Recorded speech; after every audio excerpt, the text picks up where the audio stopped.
He is cooking for our lunch. Cooking. I'm going to do barbecue snook, barbecued red Roman. I'm going to do spinach salad, vegetable. I'm going to do sweet potato fried. Wow! Beans I won't do because Mom doesn't like beans. But I'll cook it. Gamit na naman siya nitong ano namin, oh. Pinaurig na kaka. See? Later, we shall also be Ito having yung asparagus may barbecue namin. and beetroot. We will be having asparagus. Hold on, well, let me show you what asparagus is. They are the white peas, okay? It's called asparagus. And we will be having beetroot and not finished yet. We will be having Mom's favorite, pickled onions. Be busy, okay? Yeah, busy. Busy siya. Pag wala tong trabaho, siya talaga magluluto for us. I need to go and do the fire. Mabait to eh. Sana Sobrang bait. all. Hey, mahal. Yeah, I'm busy watching dishes, yeah. And Mom is looking at me. Doing nothing. Doing nothing. As usual. Okay. See? Man's work is never done. Kainan na! Kainan! Mga higala, pagkatapos kung maghugas, pupunta kami sa shop. Titignan namin doon kung okay ba. Kung okay, sana maka-start na kami mga higala. Kahit ano lang, pang pobre lang ba. Sana lang may makita, na makuha adlaw-adlaw. Diba mga higala? A few moments later. So ito na mga higala. Ito na yung labas sa shop. Malapit din siya sa kalsada. At ito yung owner sa shop mga higala. Nag-usap pa sila ng hobby ko. Ito yung sa loob ng shop. Ito, medyo malaki-malaki rin. Tignan nyo. Ano to noon is restaurant to noon, I think. Kasi may ano siya eh. May lutuan sa likod. Tignan nyo.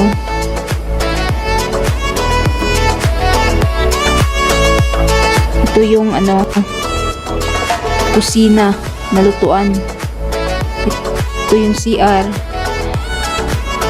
Need ito ng ano mga higala. Linubit. Linisan lang. So yun, naggala, oh, ito na. Tapos may shop din sa likod. Medyo maliit. Medyo maliit siya mga higala. Ito yun, oh.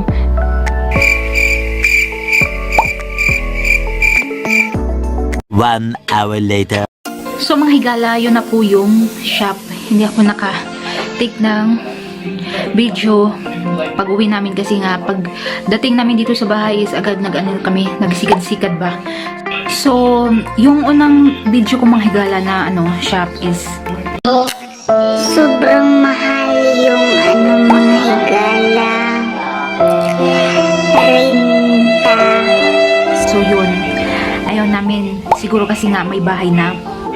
Tapos walang katao-tao na mingaw ba. So syempre kung ka mga higala kung may katindahan ka or syempre naghanap pa talaga ng maraming tao ba na maglabay-labay, di ba? Paano tayo makaano ng customer kung gano'n, di ba? So nasa car ako ngayon, naghihintay ako kay Habi, kay Banana. Bumili siya ng bread kasi wala na kaming brown bread. So hapon na kasi dito. So yun lang kasi kakainin niya, bread tapos jam or egg. Yan lang kakainin niya pag night time. So yun mga higala about sa shop. Sana sana makuha namin yung shop mga higala. So araw-araw ako magpe-pray mga higala na makuha na namin yung shop. Sana pray nyo din kami mga higala na makuha namin yung shop. Kahit lang mga higala yung maliit. Pero hindi nyo nakita yung maliit kasi hindi ako naka-video, hindi ako nakakuha. So yun lang yung malaki. So happy na ako mga higala kahit yung maliit lang. Diba? Tayo sa wala. So ito na mga higala oh. Binili na siya na. Ito na yung binili niya. Corned beef. Corned beef. Tapos bread. Bread lang yung Ano curry yan, made lang tomorrow. dito. For curry. Tapos bumili pa ng beef. Fried Corned beef sausage. pala. For Sausage. now. Bili na naman siya. Ang daming food doon sa bahay. Bumili na naman. And whole wheat bread. Which you can't buy in the Philippines. Kulit-kulit. Bili ng bili. Walang, sino lang kumakain, kami lang dalawa. This is a South African delicacy.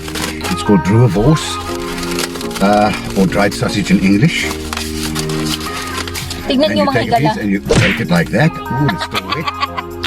Nung unang dating ko dito mga higala, sinabi ko sa sarili ko na ba itong mga tao na to kumakain ng hilaw?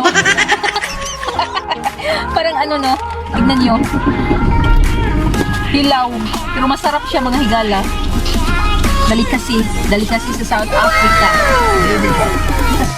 Kaya ang taba-taba ko na dito mga higala kasi nga bili ito ng bili. Sayang din yung mga food ba, ano lang, itatapon na lang kasi nga nadaot na, alam kumakain.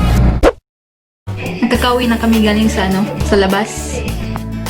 Tignan niyo mga higala oh, nag-prepare na naman si Habi ng dinner namin. Bait-bait talaga oh. Sana all. Nag-toast lang siya ng bread. Tapos yung sa akin, Wow. bread lang tapos may jam. Yan lang. Kain ng mga higala. Ito. Ito lang. Pagkain namin for dinner. The next day. Hello mga higala. Good morning. Good morning. So today mga higala is pupunta kami sa labas with my hubby. Kasi may kukunin ako na pagkain.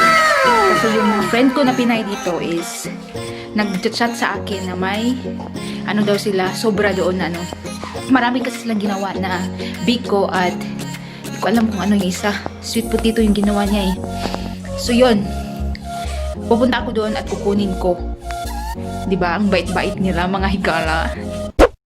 Galing na ako sa mga friend ko na Pinay.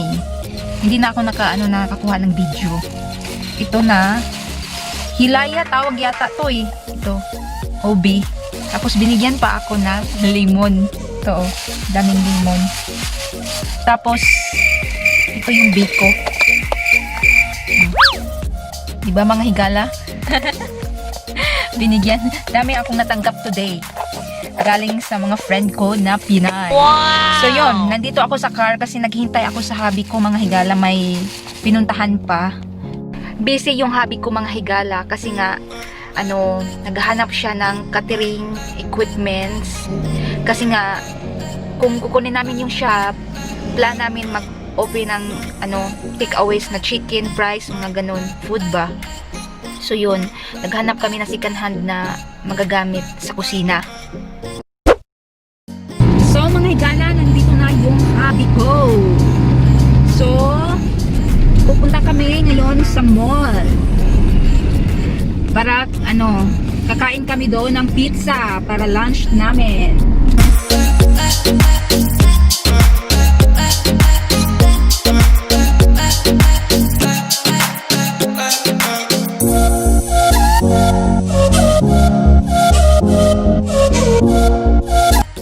Dumaan kami mga higala sa chicken farm. Yun na yun. Kasi nga nagtatanong-tanong kami mga higala kung saan kami makabili ng yung talaga ba, yung para business talaga ba. Kami para may mabilhan kami if ever kukunin namin yung shop. So yun, hinay-hinay lang ba, hinay-hinay para maano ng mga higala, ma-okay na ang lahat, di ba? 1 hour later. So mga higala, nandito na yung food na. Say hi naman. Kain na naman mga higala. Ito na mga higala, Alfredo daw name nito. Tapos pizza. So ito lang yung lunch namin mga higala oh. Habi ko nagutom na. Wow. So mga higala, nandito na kami sa bahay. So yung habi ko, may kausap kaya maingay. Nag-uusap sila ng owner sa shop. So yun, sana makuha namin yung shop mga higala para naman alam niyo na kasi ang hirap ng buhay pag wala kang own na negosyo, di ba? Para naman makarest na yung hobby ko sa trabaho. So, di ba mga higala? Tupiin na dito mga higala. So, magsa-cycling kami ngayon. So, yun lang for today mga higala ang masishare ko. So, bye-bye!